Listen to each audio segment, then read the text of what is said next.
Good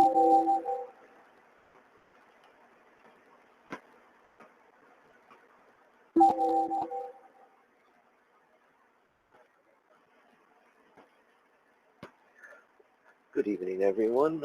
Welcome to Passive and Disciplines. We will be covering part 3 of the Paradigms of Magic, the psychological module, a mixture. The impact that Mesmer and his successors made in the 18th century is comparable to that of Sigmund Freud and Albert Einstein in the 29th century.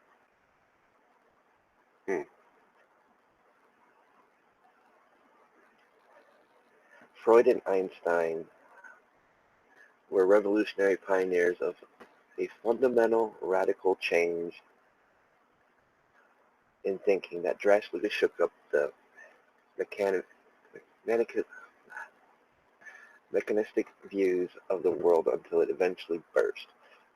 In a certain sense, Freud's thesis were derived and developed from Mesmer's concept, and it's no coincidence that the founder of psychoanalysis originally focused on the study of hypnosis and hysteria. What Mesmer publicly demonstrated in Europe just before the French Revolution, which displayed an exposition, is what Freud and in particular Gredrick, the founder of psychosomatic medicine, tried to prove scientifically a good 100 years later. The realization that many, if not all illness, have mental causes, and the mind is able to affect and influence the body. Since we're not going into the comprehensive details here, this brief information will have to suffice. Mainly it is to illustrate the effect that the development has on a magical practice. The first well-known magicians to apply psychological or psychoanalytical thought to a greater degree were Aleister Crowley and Osman. Crowley toyed with the psychological model for quite some time, especially in his middle-aged years, although he later became a firm supporter of the spiritual model. Spare, on the other hand, went just the opposite direction. Some of the theses in his magical writings seem to be taken from a textbook of psychoanalysis. Strictly speaking, the psychological model is just an empirical mixture, since it doesn't really go beyond the spirit and energy model, but instead strengthens the homocentric of the later, while disputing the bias of the spirit module by denying the existence of spirit in an objective, internal sense, but not in a subjective psychological one. In addition, it doesn't explain magic with a new or different mechanism, but instead it just relocates its place of origin, namely deep inside the psyche, which really explains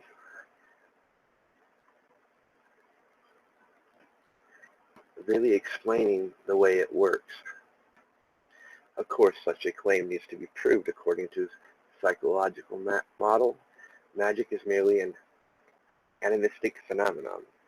Everything that the magician perceives or does while performing one's acts takes place inside the psyche, where a certain mechanism that's never more closely defined causes the desired or undesired results.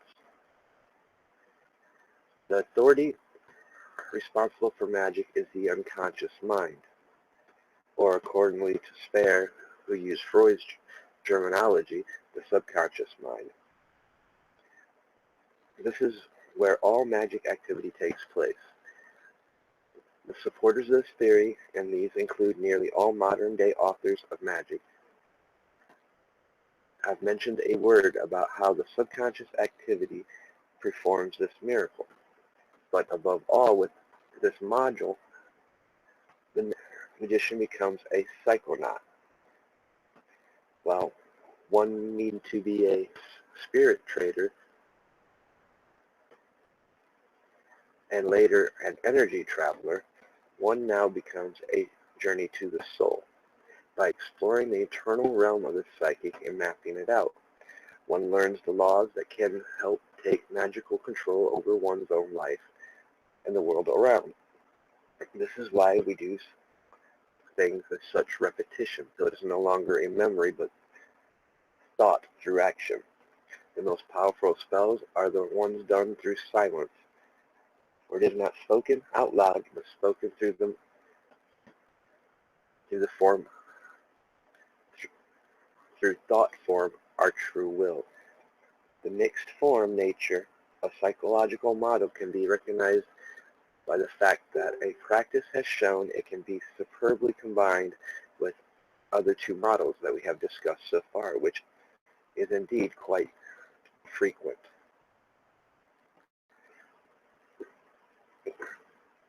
Which basically leaves us having to understand the structures of the psyche, which can be a boring read, boring lecture, but very important for. We need to realize that we gotta look at it as where our mind is, as like kind of like in threes. We have our conscious mind, our subconscious mind. In between those two is, I can't think of the proper term. You'll hear some people call it, it's like a little sensor. It's like a nurturing mother. Well, it doesn't want the subconscious mind to flow in to the conscious mind, which has its dangers in itself. So it protects, stopping us from reaching the subconscious mind, forcing us to have to use routines like meditation to focus, to reach a state of gnosis.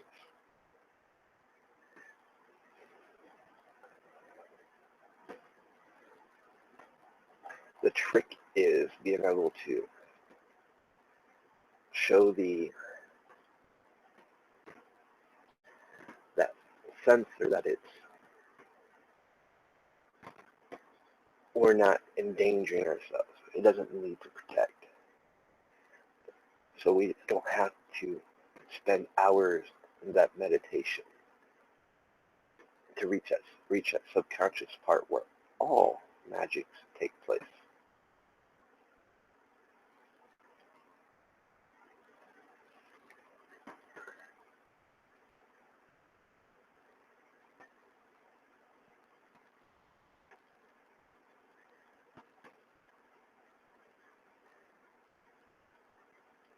Once we learn to control our mind, being able to access the subconscious, that's when we start chipping away at that little sensor and allowing ourselves to open up and actually see where the spirit module and the energy module are, in a sense, one.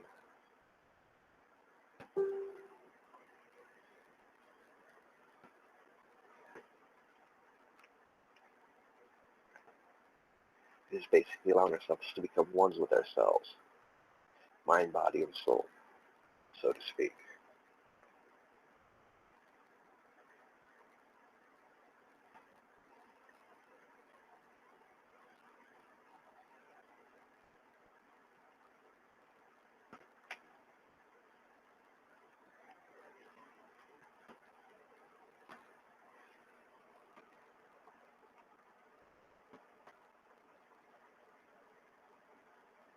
So basically what we have in the first part of the psychological mind, we have the conscious mind, the sensor, and the subconscious mind.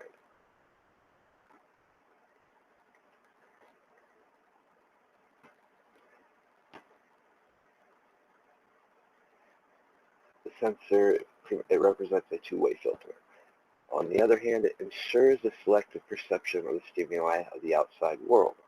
On the other hand, it protects the conscious mind from uncontrolled flooding of information from the subconscious mind, which includes repression and complex. The sensor is assigned a vital function, namely the maintenance of what we generally call spiritual health. Admittedly, the censor has a considerable disadvantage as well, namely, it's extremely conservative. Only reluctantly does it allow the conscious mind to take direct contact with the subconscious mind, thereby escaping its control. You can compare it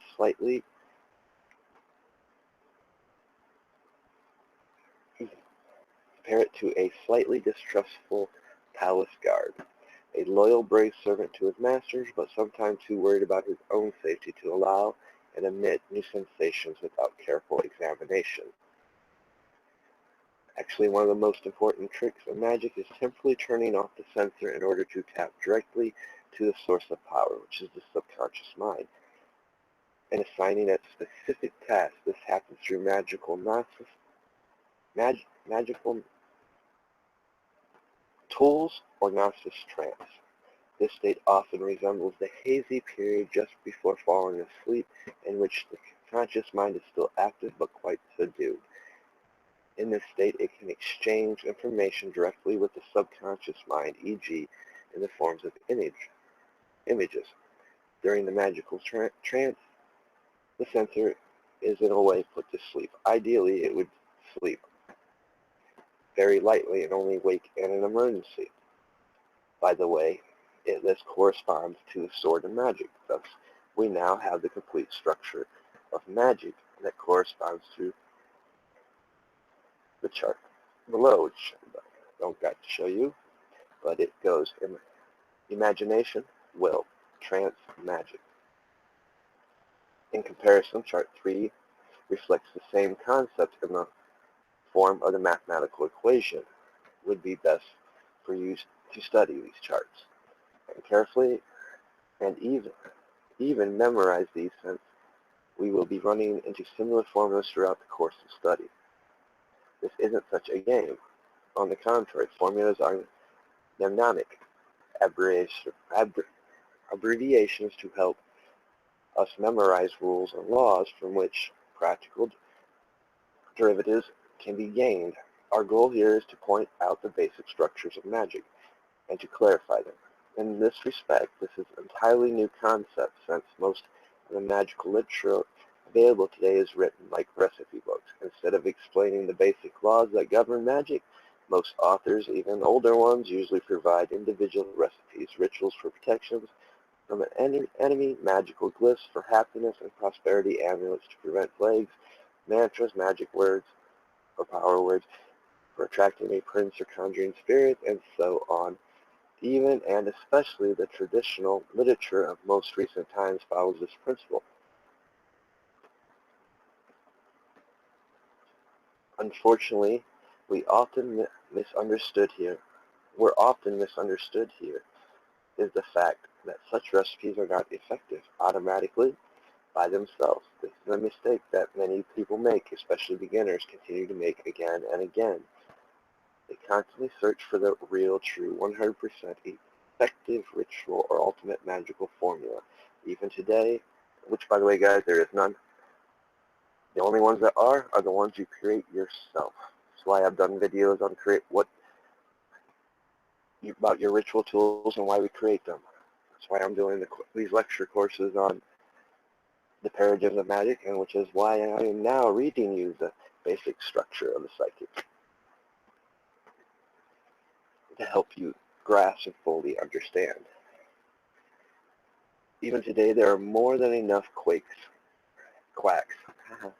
around who'd be eager to hold out a hand and sell you a recipe without explaining the conditions necessary to make it work. Not that all such recipes are completely useless, but if we're not able to understand the basic formulas of magic first before we use them, then they're not worth the paper they're written on. And even if they do work sometimes, it can be easily seen that will, imagination, and gnosis played an important role as well. However, once you're familiar with the basic law and formulas of magic, you can create your own recipes on the bias of these, in the same way that every magician basically writes his or her own personal grimoire or book of magic or book of shadows, whatever you want to call it. But as you can see, with this simple formula that I've stated, will, imagination, and nos, that is all comprised of the first two lectures of the Paradigm of Magic, the spirit module and the energy model. Now we're taking that step forward into the psychological model, realizing that it is actually ourselves that create, that we do not really need to rely on said spirits. They have their purpose, yes, but as I explained yesterday,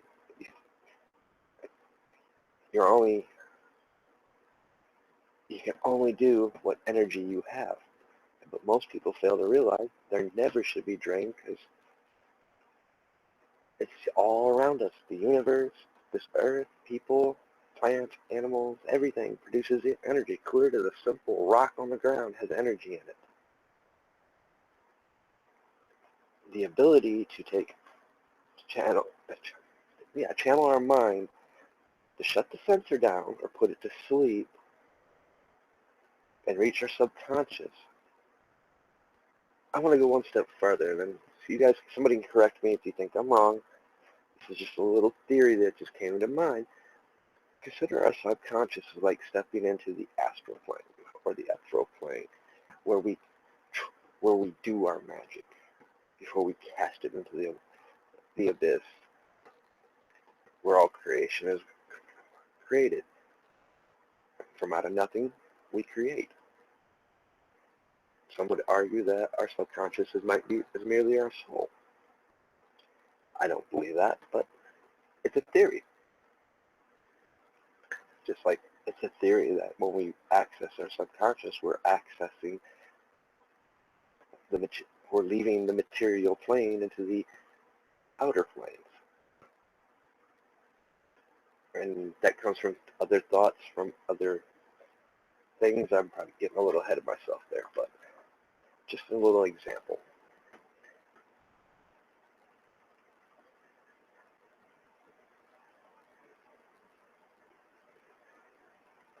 A large part of your work here will deal with doing just this. But as with any other discipline, the basic need to be mastered first. Otherwise, 1 plus 1 will never be learned. These basics are the mathematical structural formulas that you'll continue to confront in various versions. And yes, you can find all these things in no matter what. If you're practicing chaos magic, cyber magic, shamanism, which has its roots in the spiritual module. It's understanding these things that allow us to use them. So what is the formula? Well, the formula is this. M equals W plus I plus G equals M. M is the magical act, W is the will, I is the imagination, G is a gnosis, or magical trance. These things are needed to reach our outcome.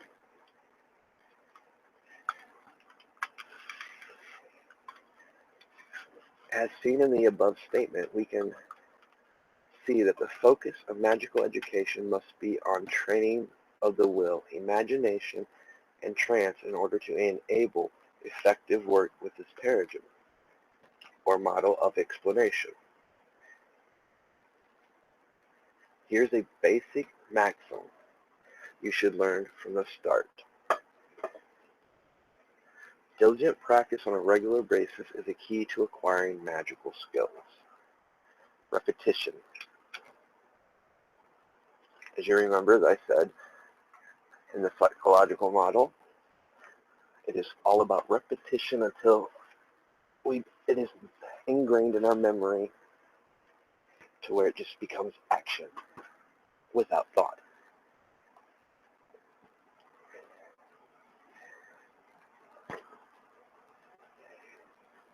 You should know that it's entirely up to you how fast or how slow magic works for you. There's no denying that some people have a certain talent for magic in various degrees. The importance of this talent is usually drastically overestimated. Never make the common beginner mistake of envying the naturals, who seem to be able to accomplish many things in magic straight off without painstaking work or previous training. In fact, you should actually feel sorry for them, since they've been given so much and many things fall right into their laps. They usually lack the self-discipline and severity of these with less talent, who have to earn every little thing with sweat and tears. In magical terms, this self-discipline and severity represents the important aspect of grounding, since their best protection against two of the most common and most dangerous illness of a magician: overestimating oneself and the persecution complex. I can tell you this from personal experience. I'm what they call a natural. And no, it's not good. We usually learn things the hard way, and I mean the very hard way. Because it's there, but yet we've never experimented. We know we can do it, so we do it. But we don't have the training, the technique to control it or understand how it works, the consequences of the intricate webbings that need to be done. And that's where we fall victims to many things.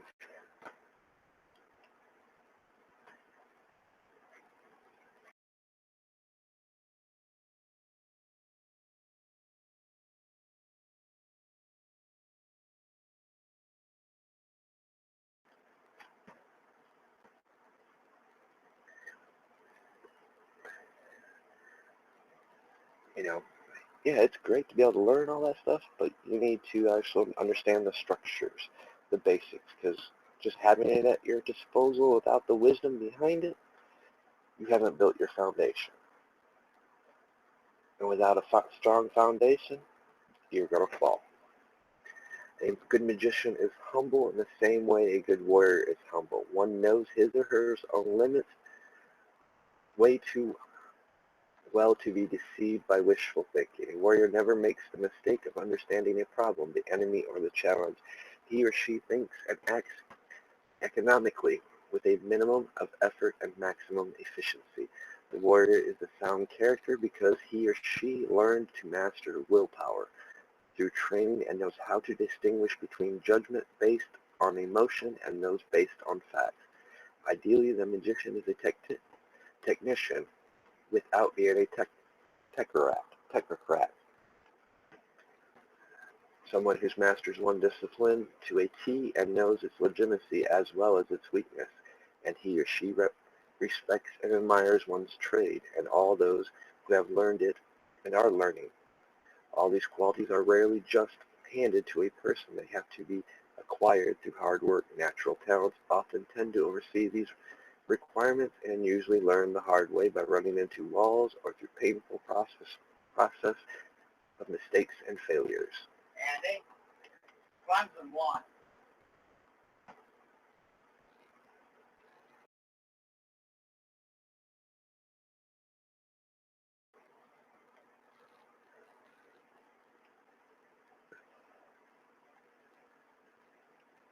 So as you can see, the psychological module is where everything starts. It's where we reach the middle ground, so to speak. We learn our trades, but that's where I say that we should learn all the paradigms, because when we start getting in the psychological module, as it states, it's a mixture. It is going from being the student or beginner or novice. Next, it's going from being the novice to being the student. We are starting to learn that the world around us isn't just based on one aspect of magic. It encompasses all. One has to know the techniques of meditation. Even dealing with the energy model, one must know the techniques of meditation to be able to charge or to uncharge an object. Even though we may have been taught out of the spiritual model for me, as I was learning it, it was more of the beginning stages, the destruction of the temple, the false ideas, false beliefs, falsehoods,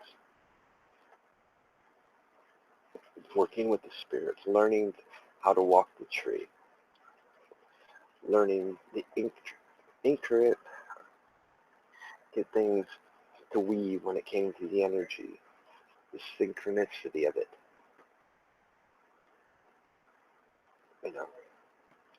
Using the, in a sense, we use the spirits as our guides until we realize that once we know each step and we start delving into the energy of those things and seeing it and feeling it, yes, I have the advantage being an empath. I can read energies better than I can see things.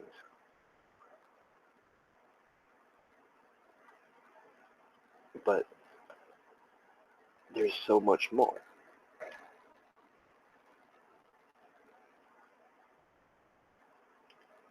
And advance faster than others. Don't worry about it. You work at your own pace. The first step is conquering the mind, which is also part of the destruction of the temple. Getting rid of false ideas, false beliefs, things you've been taught that you thought were true. Even from other religions and other teachings. We like to keep a blind eye to things instead of being open to everything, only taking that which speaks to us. Is the best way I could tell you. A lot of people say mind over matter. Well, that's kind of true. But, what are some of the dangers of it? Well, as you learn, you can also learn to control your emotions, shut them off, tone them down, have higher aptitudes for pain, which you normally wouldn't. Because you've learned to control your mind. You learn to access certain parts of the subconscious. Because everything we learn that's magically related is a part of the subconscious that we ingrain in our conscious mind to trigger the subconscious, to open the door so it can flow. And in a sense, it's like taking on a God form. When you take on the God form, what are you doing? You're going from the conscious mind to the subconscious mind. And that is what the psychological module is all about. It's not actually becoming that deity or that persona, but it's what you've learned from that deity, persona aspect, its traits, its energy. That's what you're taking on and becoming, and not the God. As I did a discussion a while back where, what's Christianity's main downfall is? They forget and they believe, for those that quote the New Testament to your blue in the face about this and that, they forget the one part where Jesus told them that they were God. Isn't it your law that my Father has said that you are all gods?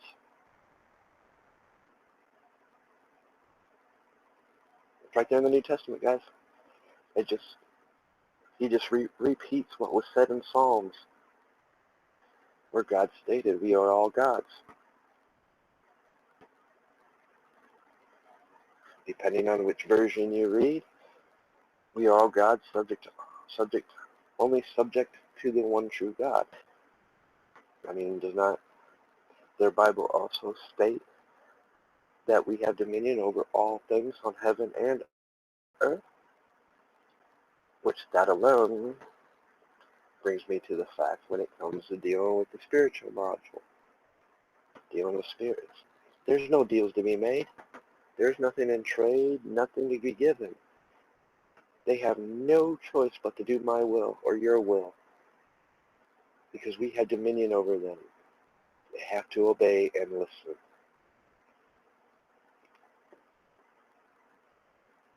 You know, part of the energy model is learning how to give your words the proper frequency, the proper energy to vibrate. Now we come to the psychological model. Now we start getting into what the true meaning of silence is. To have it done through the mind without word, which has more power. Because then we are what we are told we are, gods.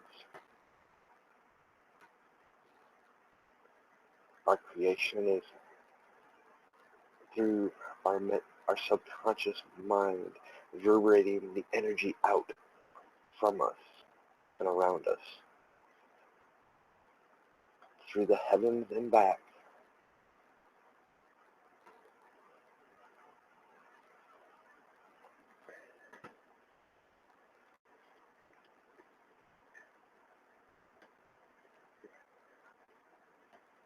I hope you guys have enjoyed this. This one's kind of somewhat boring because, you know, nobody wants really enjoys the energy side or enjoys the structures of the psychic, but I was able to combine it in with this one as it's a part.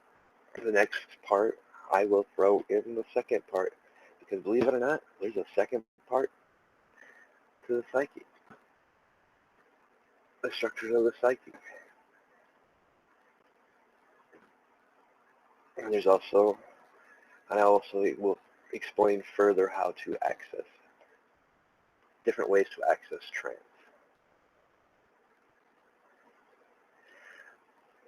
Tomorrow night I will be doing the Paradigms of Magic, the fourth one in the series, the Chaos Trick Paradigm. Everybody loves chaos magic. And I will do one after this. This will actually be one that I haven't written yet and shared with anybody. But I will do one on cyber magic. Since I am doing the Paradigms, I might as well do that one. But in truth, the chaos magic is equivalent to cyber magic, just a little bit. Its origins resonate from it. So, like I said, I've got several discussions planned for the future. I've got a few new ones that's come to mind that I will be doing. I'll probably just be recording them and posting them instead of live streaming them. Because honestly,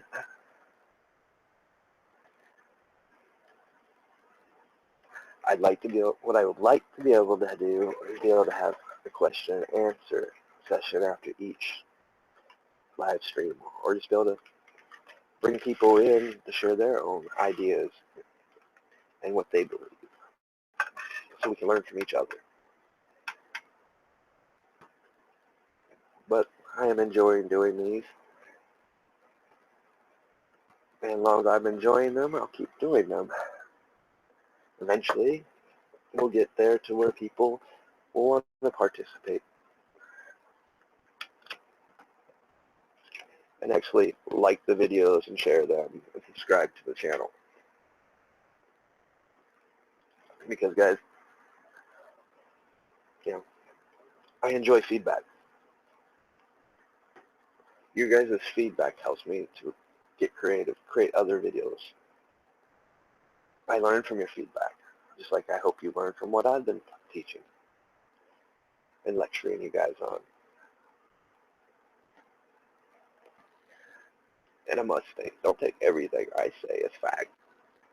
What works for me may not work for you. That's the beautiful thing about paths and disciplines. We all have our own unique path. When I take on students, I can't tell them what their path's going to be.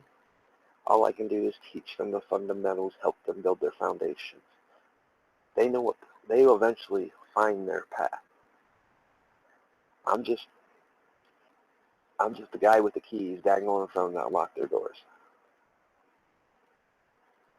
And that's, making sure they got a strong foundation. And making sure, that they're putting the repetitions in. I've had 4 students to date, and every one I've learned from, they've learned from me, and I've been happy with them. A couple I've seen that just, until they realize, and actually that's something I want to discuss while we're on here. I've seen a comment in one of the groups I'm in today, basically talking about why doesn't magic work for me, or this or that. Every time I do this, for me, I used to be like that. Doing stuff for me, I never get much benefit. But when I do things for others, perfect almost. Well, but I also had to learn, this is also part of the psychological module. We have to train ourselves and train our minds that when we cast or do a ritual, cast a spell, and make something, that it's done.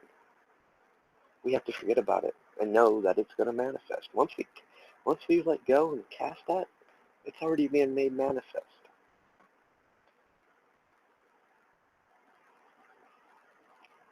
In a sense, what will be, will be.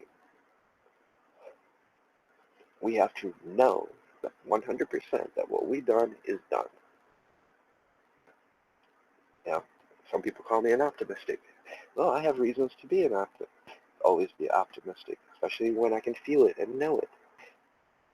We got to use those things as we do our magical spells, magical work.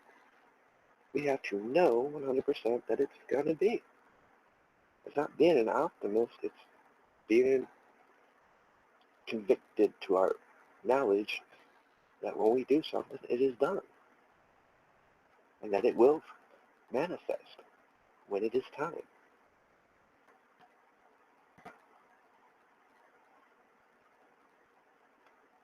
I had the benefit of how I was taught in the environment I learned in, that, hey, I had to listen to these spirits around me and other things.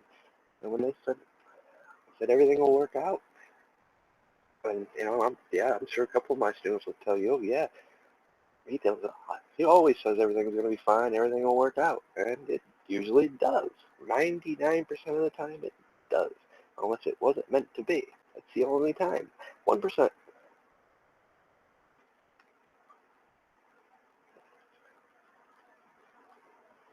So we can't look at the negative and have a negative thinking that this will not be done. That's just like having fear, which we are taught to overcome and conquer. So, like I said, if you guys enjoy these videos, like them, share them, leave comments. If you really like what I'm saying, want to get updated when I post videos or do when I go live, subscribe to my channel. Make sure you click the bell so you get your notifications. And YouTube's being real asses about that of late.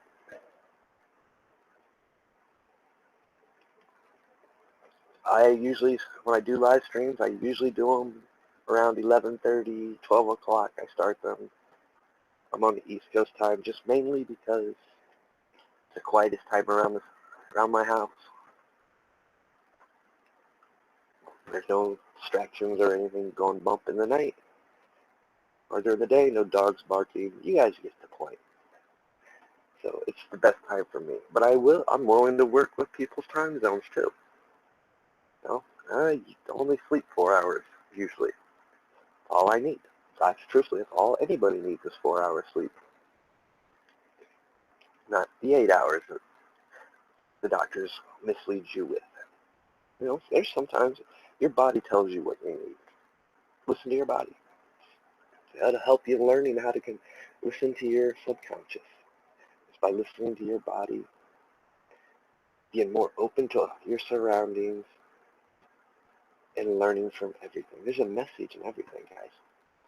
You just got to be able to hear it. Well, hope you guys enjoyed your Monday, and I hope you guys have a safe and fun rest of the week. I will see those that tune in tomorrow night for the fourth part of this series. I wish you all good night.